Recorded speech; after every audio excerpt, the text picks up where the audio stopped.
Hello, let's take a look at the International L Level P2 exam, question number 6 from June 2022.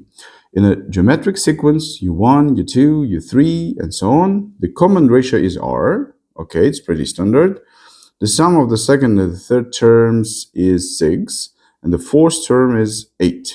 So show that R satisfies the quadratic equation. Okay, we know the nth term formula, which says that un is equal to u1 times r to the power of n minus 1. It's a general term formula.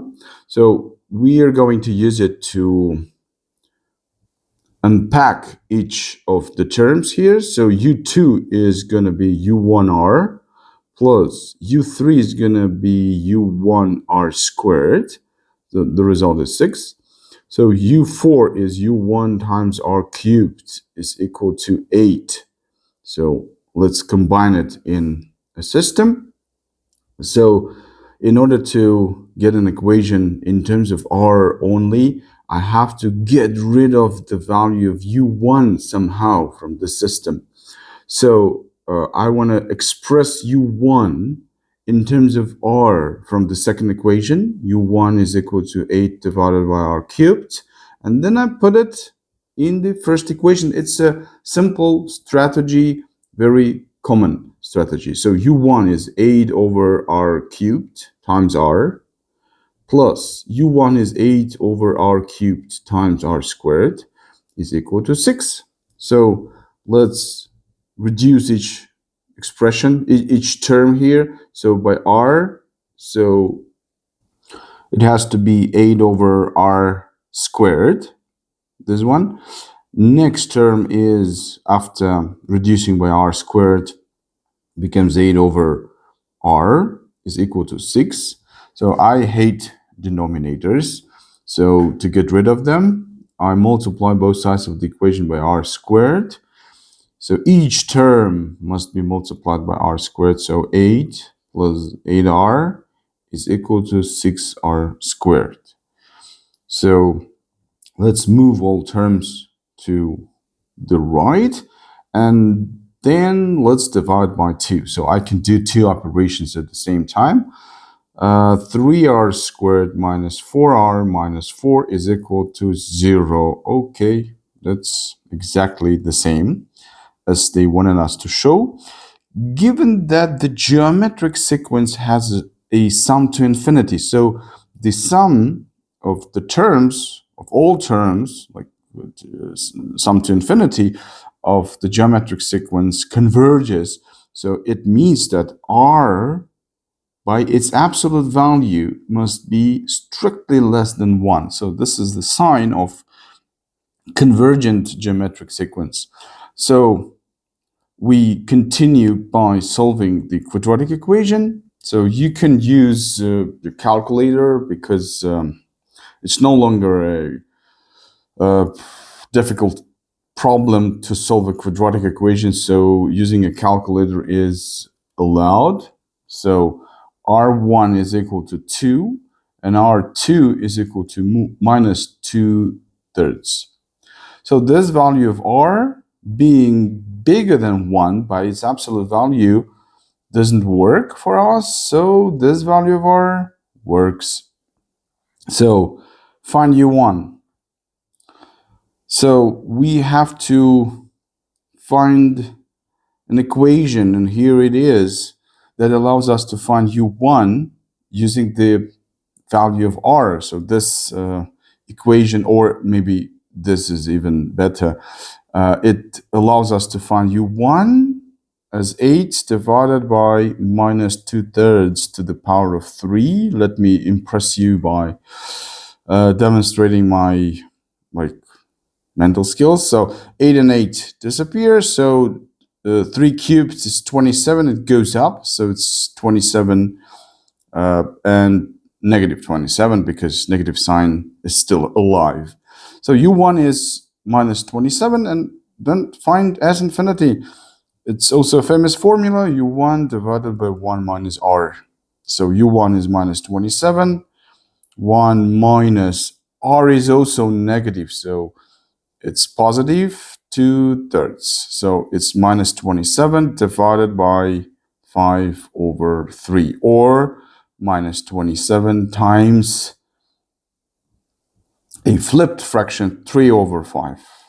It's minus 81/5. This is the result. Okay, that's it. So, nice question. We can move on to the next problem. It is also P2 exam, October 2022. So, it's trigonometry. Oh my God. I know people mostly hate trigonometry. Show that the equation can be written as this one. Okay. I think I can write tangent theta as sine theta divided by cosine theta. It goes by definition. So we put it in the equation, 3 cosine theta minus sine theta over cosine theta times cosine theta is equal to 2. So the idea is pretty straightforward. It's just to open the brackets. 3 cosine squared theta minus sine theta is equal to 2. Okay, I see the equation they want us to come up with is expressed in terms of sine theta only. So I can express cosine squared as 1 minus sine squared theta. Now my equation is written in terms of sine theta only. So let's rearrange the terms here. Okay, let's open the brackets. 3 minus 3 sine theta squared minus sine theta equals 2. So then I move all the terms to the right. So 3 sine squared theta plus sine theta, and 3 goes as negative 3. So 2 minus 3 is minus 1 is equal to 0. Okay, I'm satisfied. Good. It was for 3 marks. Okay, but I think I was too meticulous on each transformation I made, so it was too detailed explanation. So if you skip 1 or 2 rows, it's absolutely okay. So if you do them mentally.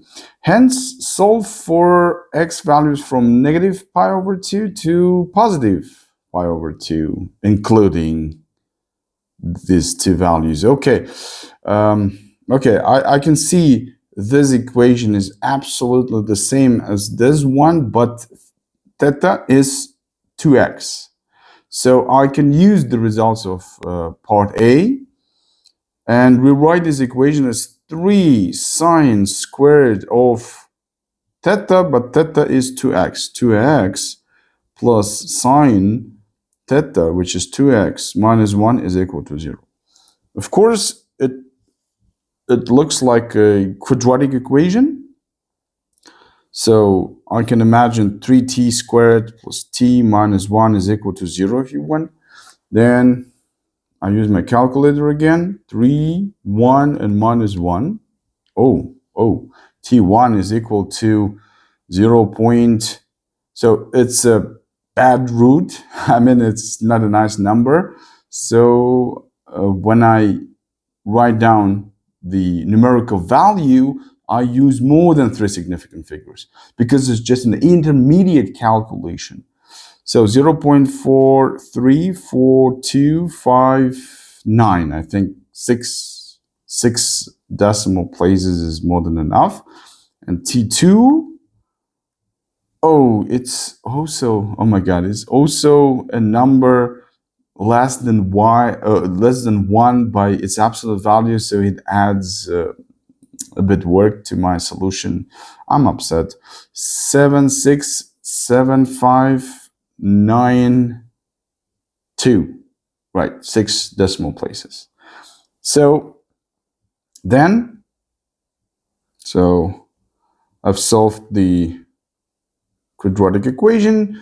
And then my first solution, sine 2x is equal to 0.434259. I know that 2x, the argument of sine, is then arcsine of, it's in radians, so I have to switch my calculator to radians mode. Ready? And arcsine of 0.434259. So it is 0.44921516. So it means x1 is equal to twice as less, 0.2246, but I round to three significant figures, writing 5. So this is my first solution. Yep. But of course, this isn't the only solution. The second case I have to consider, this is the first fundamental solution. But the second one is pi minus arcsine of 0.434259. So I can solve this equation for x and tell you the answer only. I'm sure this value is less than pi over 2 because when divided by 2, so look, when divided by 2, it's pi over 2 minus something. So it's less than pi over 2. So I'm sure this result works as a solution. And here it is, 134.6. Okay. Should I write 6? No, it's three decimal places. To have three significant figures, it must be 135. You can check the figures on your calculator. So that's the second solution. It's the second solution, but we haven't finished yet. We haven't finished yet because there must be the third case when 2x is equal to arcsine of the same number, but we add the period. The period of sine is 2 pi. And adding 2 pi makes the potential root bigger than pi over 2. So I do not consider this case. What happens if I consider subtracting 2 pi? It will make the solution beyond this interval as well. So if it's not clear, you have to perform numerical calculations in order to show that clearly. So it doesn't work. So the case number 4, 2x equals pi minus arcsine, right? And then can we add 2 pi or subtract 2 pi? So I can see that adding 2 pi is too much. Subtracting 2 pi is also too much. It will kick the solution out of the interval. So no solutions in this subcases. So we have only two solutions for the case where sine of 2x is equal to this number. But we have to consider the second solution of the quadratic equation. That's why I was so upset when I saw that the second solution of the quadratic equation is also less than 1 by its absolute value. So it's the second equation. Sine of 2x is equal to minus 0.767592. First case, it's when 2x is equal to arcsine of that value. So let me do not repeat it again and again. So it follows that x equals, it's minus 0.43 and 8. So be careful with the third digit because the result must be rounded. And it's three significant figures. It's the third, let's say it's third solution. It works. It lies within the interval. Okay, then the second case, 2x is equal to pi minus arc sine of that value, the same value. So it follows that x equals, my calculations show it's 2.01, but it's significantly bigger than pi over 2, so it doesn't work, unfortunately.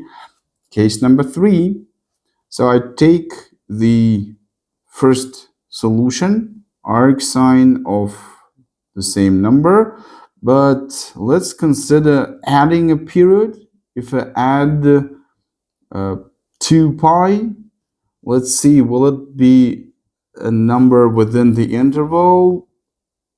We divide by 2, so it's pi minus something. No. Unfortunately, it's also beyond the interval. Number 4, 2x equals pi minus arc sine. So if I... Oh, also, let's come back to the third case. If I subtract 2 pi, then, yeah, it's again beyond the interval. So the fourth case, this solution, I think subtracting 2 pi is a good idea, but yeah, it's a good idea. Let's solve this equation. You see how attentive you should be in these solutions. So let me calculate. And it works. It works. Minus 1.13 rounded to 3 significant figures. It's fourth solution. Yep. I think subtracting or adding 2 pi more will definitely kick us off the interval. So it means the 4 solutions are found. So they are all solutions I was interested in. Here they are. This is the solution. So I think it's the most challenging part of trigonometry for most of the students is to take into account all the solutions, especially when x goes to a negative region. It adds more challenges because you have to consider more cases. So be careful with that. So I think we've done 2 problems from P2. I hope you found it interesting. So see you next time in the next video. Bye bye.